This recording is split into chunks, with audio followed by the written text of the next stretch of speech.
जय श्री राम सभी भक्तों को। तो आइए रामचरितमानस का संध्या का पाठ आरंभ करते हैं और इस धर्म की राह पर एक बार फिर से एक साथ चलते हैं। बोलिए जय श्री राम। दोहा छन महु प्रभु के साय कन्ही, काटे बिकट पिसाच, पुनि रघुबीर निशंग महु, प्रभु से सब नाराज। प्रभु के बाणों ने क्षण मात्र में भयानक राक्षसों को काट कर रख दिया। फिर वे सब बाण लौटकर श्री रघुनाथ जी के तरकस में घुस गए। कुंभकर्ण मन दीख बिचारी, हति छन माज निशाचर धारी, भा अति क्रुद्ध महाबल बीरा, कियो मृग नायक नाद गंभीरा। कुंभकर्ण ने मन में विचार कर देखा कि श्री राम जी ने क्षण मात्र में राक्षसी सेना का संहार कर डाला। तब वह महाबली वीर अत्यंत क्रोधित हुआ और उसने गंभीर सिंहनाद किया।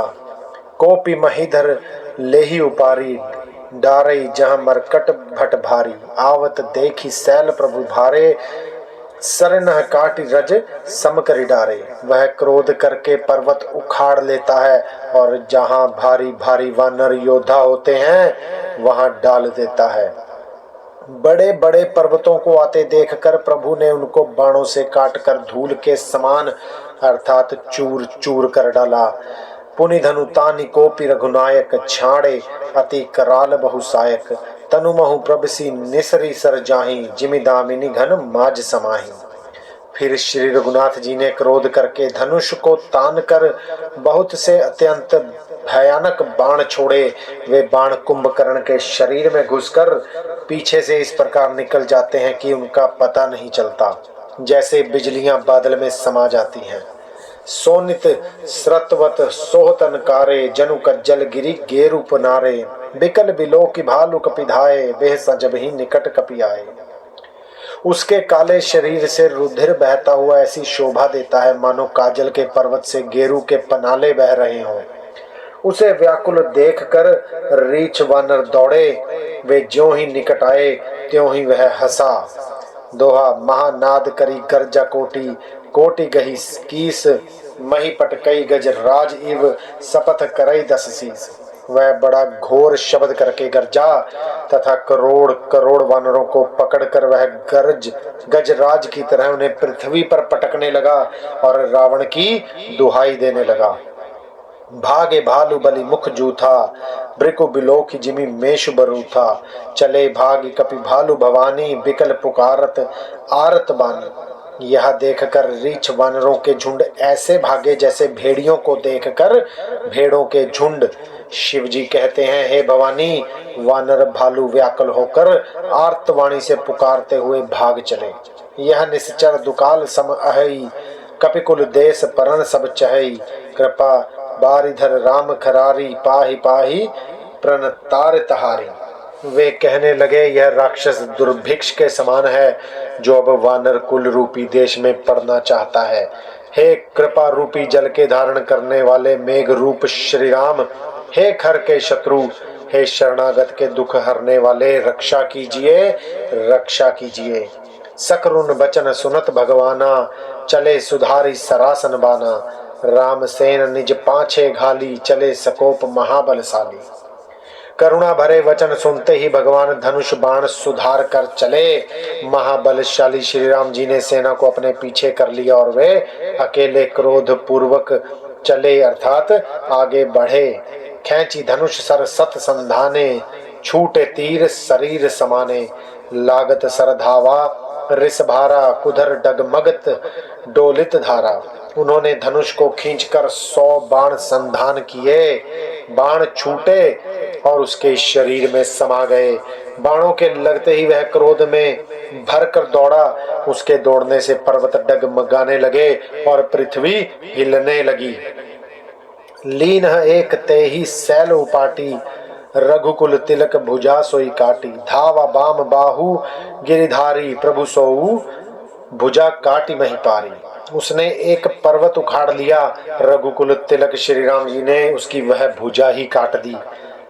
तब वह बाएं हाथ में पर्वत को लेकर दौड़ा। प्रभु ने उसकी वह भुजा भी काटकर पृथ्वी पर गिरा दी। काटे बुझा सोह खल कैसा, पच्छहीन मंदर गिरी जैसा। उग्र बिलोकनि प्रभु हुई बिलोका, ग्रसन चाहत मानहु त्रैलोका। भुजाओं के कट जाने पर वह दुष्ट कैसी शोभा पाने लगा, जैसे बिना पंख का मंदराचल पहाड़ हो। उसने उग्र दृष्टि से प्रभु को देखा, मानो तीनों लोकों को निगल जाना चाहता हो। दोहा करि चिक्कार घोर अति, धावा बदनु पसारी। गगन सिद्ध सुर त्रासित, हा हा हेति पुकारी। वह बड़े जोर से चिंगाड़ करके मुंह फैलाकर दौड़ा। आकाश में सिद्ध और देवता का डर हा हा हा इस प्रकार पुकारने लगा। सभय देव करुणानिधि जान्यो, श्रवण प्रंजत सरासनु तान्यो। बिसिक निकर निसीचर मुख भरेऊ, तदपि महाबल भूमि न परयो। करुणा निधान भगवान ने देवताओं को भयभीत जाना, तब उन्होंने धनुष को कान तक तान कर राक्षस के मुख को बाणों के समूह से भर दिया, तो भी वह महाबली पृथ्वी पर ना गिरा। सरणी भरा मुख सम्मुख धावा, काल त्रोण सजीव जनुआवा। तब प्रभु कोपी तीव्र सरलीना, धरते भिन्न तासु सिर कीना। मुख में बाण भरे हुए वह प्रभु के सामने दौड़ा, मानो काल रूपी सजीव तरकस ही आ रहा हो। तब प्रभु ने क्रोध करके तीक्ष्ण बाण लिया और उसके सिर को धड़ से अलग कर दिया। बोलिए जय श्री राम। सो सिर परयो दसानन आगे, बिकल भयो जिमि फनी मनी त्यागे। धरणी दसई ध्रव धाव प्रचंडा, तब प्रभु काटी कीन दुई खंडा। वह सिर रावण के आगे जा गिरा। उसे देखकर रावण ऐसा व्याकुल हुआ, जैसे मणि के छूट जाने पर सर्प। कुंभकर्ण का प्रचंड धड़ दौड़ा, जिससे वह पृथ्वी धंसी जाती थी। तब प्रभु ने काट कर उसके दो टुकड़े कर दिए। पूरे भूमि जिमि नभते भूधर, हेठि दाबी कपि भालू निशाचर। तासु तेज प्रभु बदन समाना, सुर मुनि सबहि अचंभव माना। वानर भालू और निशाचरों को अपने नीचे दबाते हुए वे दोनों टुकड़े पृथ्वी पर ऐसे पड़े जैसे आकाश से दो पहाड़ गिरे हों। उसका तेज प्रभु श्री रामचंद्र जी के मुख में समा गया।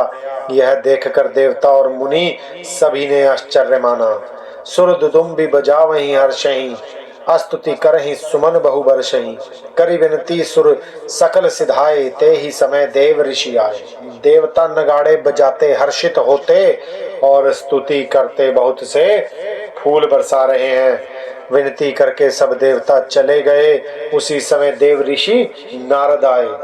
गगनों परी हरि गुण गन गाए, रुचिर वीर रस प्रभु मन भाए। बेगी हतहु खल कहीं मुनि गए, राम समर मही शोभत भये। आकाश के ऊपर से उन्होंने हरि के सुंदर वीर रस युक्त गुण समूह का गान किया, जो प्रभु के मन को बहुत ही भाया। मुनि यह कहकर चले गए कि अब दुष्ट रावण को शीघ्र मारिए। उस समय श्री रामचंद्र जी रणभूमि में आकर अत्यंत सुशोभित हुए। छंद संग्राम भूमि विराज रघुपति, अतुल बल कौशल धनी। श्रम बिंदु मुख राजीव लोचन, अरुण तन सोनित कनी। भुज जुगल फेरत सर सरासन, भालु कपि चहु दिशि बने। कह दास तुलसी कह न सक, छवि शेष जही आनन घने। अतुलनीय बल वाले कौशलपति श्री रघुनाथ जी रणभूमि में सुशोभित हैं। मुख पर पसीने की बूंदें हैं, कमल के समान नेत्र कुछ लाल हो रहे हैं। शरीर पर रक्त के कण हैं, दोनों हाथों से धनुष बाण फिरा रहे हैं। चारों ओर रीछ वानर सुशोभित हैं। तुलसीदास जी कहते हैं कि प्रभु की इस छवि का वर्णन शेष जी भी नहीं कर सकते, जिनके बहुत से हजार मुख हैं। दोहा निश्चर अधम मलाकर, ताहि दीन निज धाम। गिर जाते नर मंदमती, जेना भजई श्री राम। शिव जी कहते हैं, हे गिरिजय, कुंभकर्ण जो नीच राक्षस और पाप की खान था, उसे भी श्री राम जी ने अपना परम धाम दे दिया। अतः वे मनुष्य निश्चय ही मंद बुद्धि हैं, जो उन श्री राम जी को नहीं भजते। दिन के अंत फिरी दौ आनी, समर भई सुबटन श्रम घनी। राम कृपा कपि दल बल बाढ़ा, जिमि तृण पाई लाग अति डाढ़ा। दिन का अंतर होने पर दोनों सेनाएं लौट पड़ी। आज के युद्ध में योद्धाओं को बड़ी थकावट हुई, परंतु श्री राम जी की कृपा से वानर सेना का बल उसी प्रकार बढ़ गया जैसे घास पाकर अग्नि बहुत बढ़ जाती है। छी जही निश्चर दिनु अरु राति, निज मुख कहे सुकृत जही भांति। बहु बिलाप दस कंधर करई, बंधु शीस पुनि पुनि उर धरई।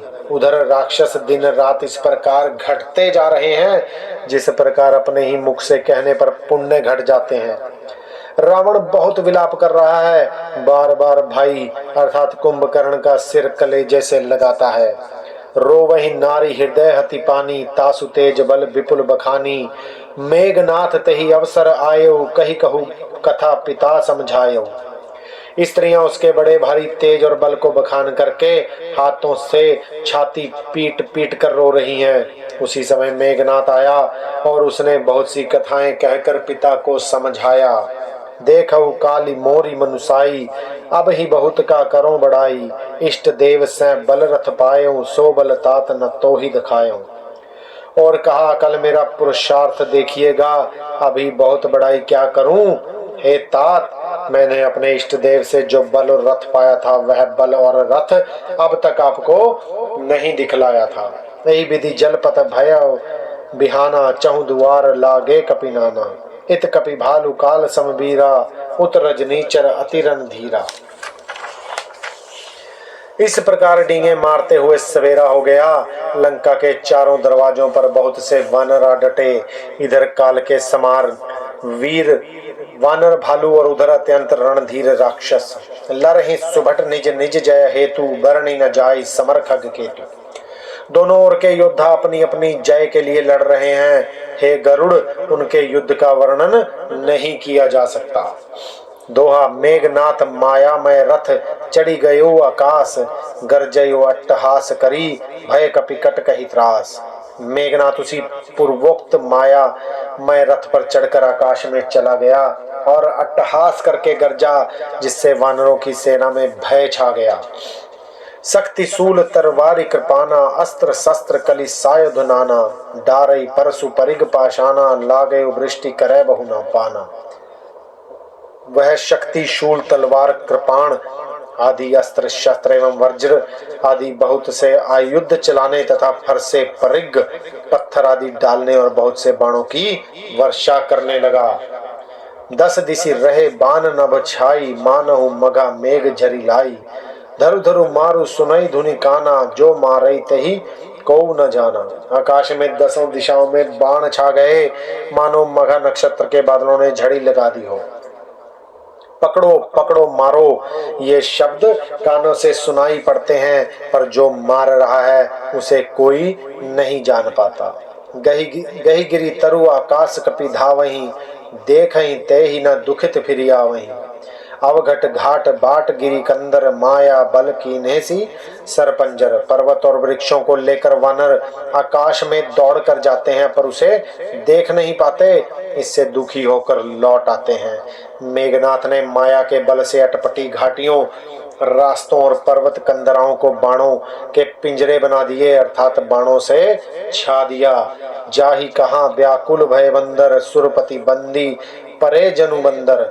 मारुत सुत अंगद नल नीला, कीन सी बिकल सकल बलशीला। अब कहाँ जाएं यह सोचकर अर्थात रास्ता ना पाकर वानर व्याकुल हो गए, मानो पर्वत इंद्र की कैद में पड़े हों। मेघनाथ ने मारुति न हनुमान अंगद नल और नील आदि सभी बलवानों को व्याकुल कर दिया। पुनि लक्ष्मण सुग्रीव विभीषण, सर नहीं मारी कीने सी जर्जर तन। पुनि रघुपति से जूझे लागा, सर छड़ाई होई लागे ही नागा। फिर उसने लक्ष्मण जी, सुग्रीव और विभीषण को बाणों से मारकर उनके शरीरों को छलनी कर दिया। फिर वह श्री रघुनाथ जी से लड़ने लगा। वह जो बाण छोड़ता वे सांप होकर लगते हैं।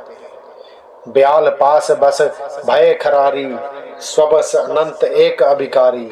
नट इव झपट करित कर नाना, सदा स्वतंत्र एक भगवाना। जो स्वतंत्र अनंत एक अर्थात अखंड और निर्विकार है, वे खर के शत्रु श्री राम जी अर्थात लीला से नागपाश के वेश में हो गए, अर्थात उससे बंध गए। श्री राम जी सदा स्वतंत्र एक अद्वितीय भगवान है। वे नट की तरह अनेकों प्रकार के दिखावटी चित्र करते हैं। रन शोभा लगी प्रभु ही बंधायो, नागपाश दे वह भय पायो। रण की शोभा के लिए प्रभु ने अपने आप को नागपाश में बांध लिया, किंतु उससे देवताओं को बड़ा भय हुआ।